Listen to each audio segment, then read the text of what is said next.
Assalamu alaikum. Peace be upon the Master of Martyrs and peace be upon your adorers. Welcome to Shia Waves. I'm your anchor Ali Jassim here to present and replenish your minds with the latest Shia world news. And now with the headlines.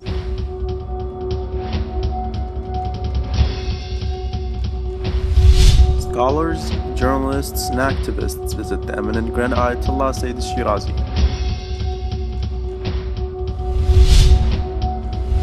Dozens of displaced families return after repairing the bridge between Haditha and Barwana.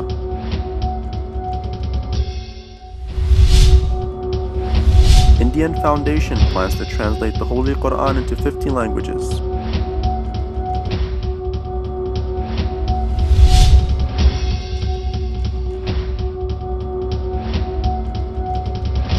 Shiite residents of Sayyidah Zainab's area in Syria have paid martyr Ali Furqani the last honor, who was martyred while defending the holy sites in the country.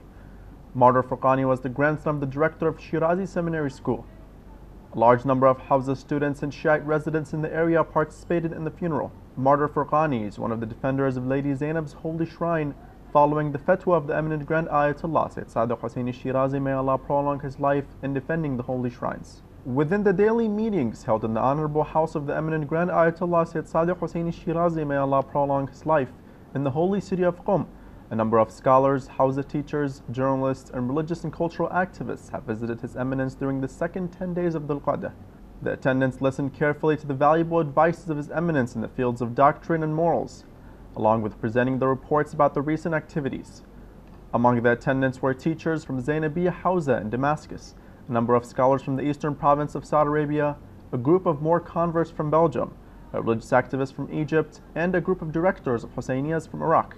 An Iraqi Shiite diagnosed with advanced cancer got a PhD in Arabic literature from the College of Arts of the University of Mustansiriya in Iraq, amidst a great admiration from his teacher and the members of the PhD committee over strong will and determination to success.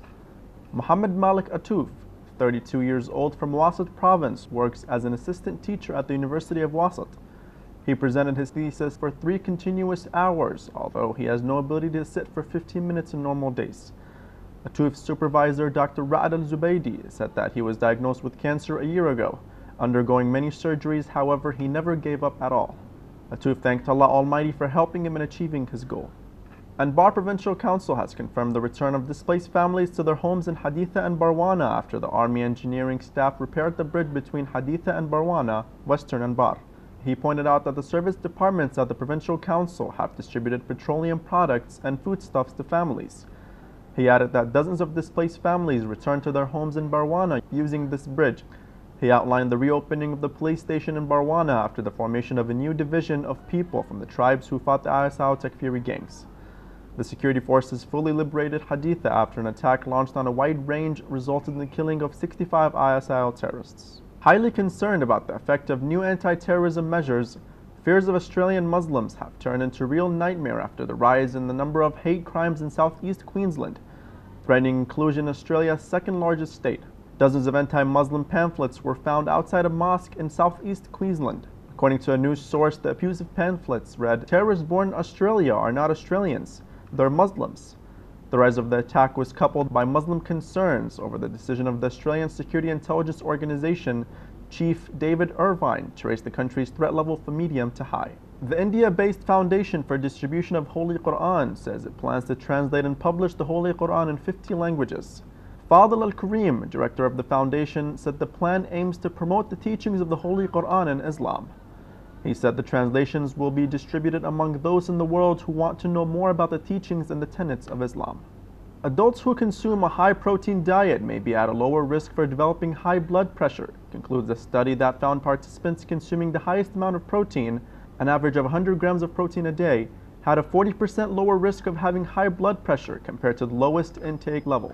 The researchers analyzed protein intakes of healthy participants and followed them for development of high blood pressure over an 11-year period.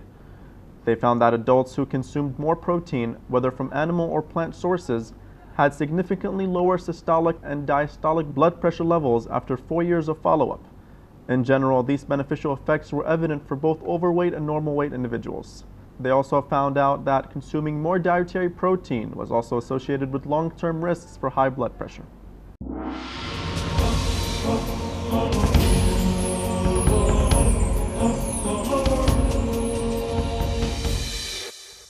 we have reached the end of our new show. Thank you all for joining in with us, and as always, remember our dua to hasten the reappearance of our beloved Imam al-Mahdi, peace be upon him. Wassalamu alaikum wa rahmatullahi wa barakatuh.